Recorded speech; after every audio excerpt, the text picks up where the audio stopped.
नमस्कार, आप देख रहे हैं युगचरण और मैं हूं आपके साथ खुशबू सिंह। तो चलिए शुरुआत करते हैं बुलेटिन की। इसरो के वैज्ञानिक आज रात 12 बजे से 1 बजे के बीच चंद्रयान 3 को पृथ्वी के ऑर्बिट से चांद की तरफ भेजेंगे। इसे ट्रांसलूनर इंजेक्शन कहा जाता है। चंद्रयान अभी ऐसी अंडाकार कक्षा में घूम रहा है जिसकी पृथ्वी से सबसे कम दूरी 236 किलोमीटर और सबसे ज्यादा दूरी 1,27,609 किलोमीटर है।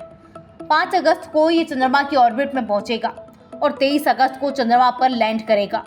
ट्रांसलूनर इंजेक्शन के लिए बेंगलोर में मौजूद इसरो के हेडक्वार्टर से वैज्ञानिक चंद्रयान का इंजन कुछ देर के लिए चालू करेंगे। इंजन फायरिंग तब की जाएगी जब चंद्रयान पृथ्वी से 236 किलोमीटर की दूरी पर होगा। ट्रांसलूनर इंजेक्शन के लिए चंद्रयान की स्पीड पृथ्वी की एस्केप वेलोसिटी से ज़्यादा होनी चाहिए। पृथ्वी की एस्केप वेलोसिटी 40,270 किलोमीटर है। चंद्रयान 3 में लैंडर, रोवर और पॉपुलेशन मॉड्यूल है। लैंडर और रोवर चांद के साउथ पोल पर उतरेंगे और 14 दिन तक वहां प्रयोग करेंगे। पॉपुलेशन मॉड्यूल चंद्रमा की कक्षा में रहकर धरती से आने वाले रेडिएशन का अध्ययन करेगा। इस मिशन के जरिए इसरो पता लगाएगा कि चांद की सतह पर कैसे भूकंप आते हैं। ये चंद्रमा की मिट्टी का भी अध्ययन करेगा। कई प्रोफेसर, IAS, IPS छात्र नेताओं को सियासत में उतारने वाले मुख्यमंत्री अशोक गहलोत इस बार भी कई करीबी लोगों को चुनावी मैदान में उतार सकते हैं। इनमें कोई पूर्व ब्यूरोक्रेट है, कोई बिजनेसमैन, तो कोई उनके इर्द गिर्द रहने वाला सबसे भरोसेमंद। खास बात यह है कि मौजूदा समय में कोई भी विधायक, सांसद या मंत्री नहीं है, लेकिन बोर्ड आयोगों में प्रभावशाली पदों पर है। ऐसे 9 लोग हैं जो पिछले 20 से 30 साल में सीएम गहलोत से जुड़े हुए हैं।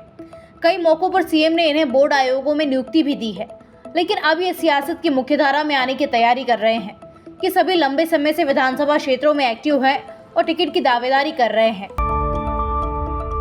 जयपुर मुंबई एक्सप्रेस में सोमवार सुबह रेलवे प्रोटेक्शन फोर्स के एक कांस्टेबल ने अपनी ऑटोमेटिक राइफल से साथी असिस्टेंट सब इंस्पेक्टर को गोली मार दी। इसके बाद वह दूसरे डिब्बे में गया और वहां भी उसने 3 पैसेंजर्स को मार दिया।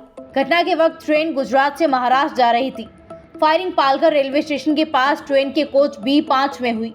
जवान को उसकी राइफल के साथ अरेस्ट कर लिया गया है। आरपीएफ के मुताबिक घटना सुबह लगभग 5:23 पर हुई। आरोपी कांस्टेबल चेतन कुमार चौधरी और ASI Tikaram Meena escort duty पर थे। चेतन ने टीकाराम पर फायरिंग के बाद 3 और यात्रियों को गोली मारी।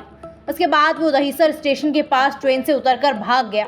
गिरफ्तारी के बाद जवान को पूछताछ के लिए बोरीवली पुलिस स्टेशन ले जाया गया है। पूछताछ के बाद फायरिंग की वजह का पता चलेगा। राजधानी जयपुर में बारिश के बाद बिगड़े हालात को लेकर के बीजेपी विधायकों ने मोर्चा खोल दिया है। रविवार को छुट्टी के बावजूद विधायक नरपत सिंह राजवी और अशोक लाहोटी अपने विधानसभा क्षेत्र की समस्याओं को लेकर जयपुर विकास प्राधिकरण पहुंचे, जहां दोनों विधायकों ने बधार ड्रेनेज सिस्टम को लेकर JD इंजीनियर और जोन के DC XCN को जमकर लताड़ लगाई। 45 मिनट तक चली इस बैठक में जयपुर विकास प्राधिकरण के आयुक्त जोगाराम भी मौजूद रहे, जिन्होंने जल्द ही विधायकों की समस्या के समाधान का वादा किया। विधायक अशोक लोहाटी ने कहा कि बारिश के बाद सांगानेर विधानसभा में हालात बद से बदतर हो चुके हैं। 100 से ज्यादा कॉलोनियों में पानी भर चुका है।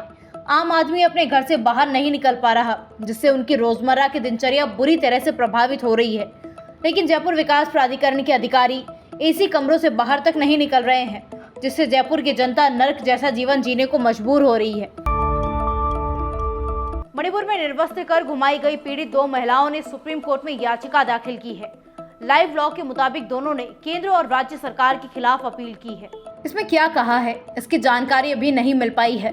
चीफ जस्टिस चंद्रचूड़ की बेंच आज सुनवाई करेगी। उधर आदिवासी इलाकों में अलग प्रशासन की मांग को लेकर कुकी महिलाओं ने नेशनल हाईवे नंबर 102 को पिछले 5 दिन से जाम कर रखा है। कुकी संगठनों की हजारों महिलाओं ने टेगरू उपाल में सेना के 10 वाहनों को मोरेह जाने से रोक दिया, जिसके बाद सैनिकों को एयरलिफ्ट और मोरेह भेजना पड़ा। नेशनल हाईवे 102 इम्फाल को म्यांमार सीमा से सटे मोरेह से जोड़ता है। कुछ दिन पहले म्यांमार में मणिपुर से 718 अवैध प्रवासी इसी रास्ते से घुसे थे। सरकार अब अवैध प्रवासियों की बायोमेट्रिक काउंटिंग करा रही है। आदिवासी संगठनों का कहना है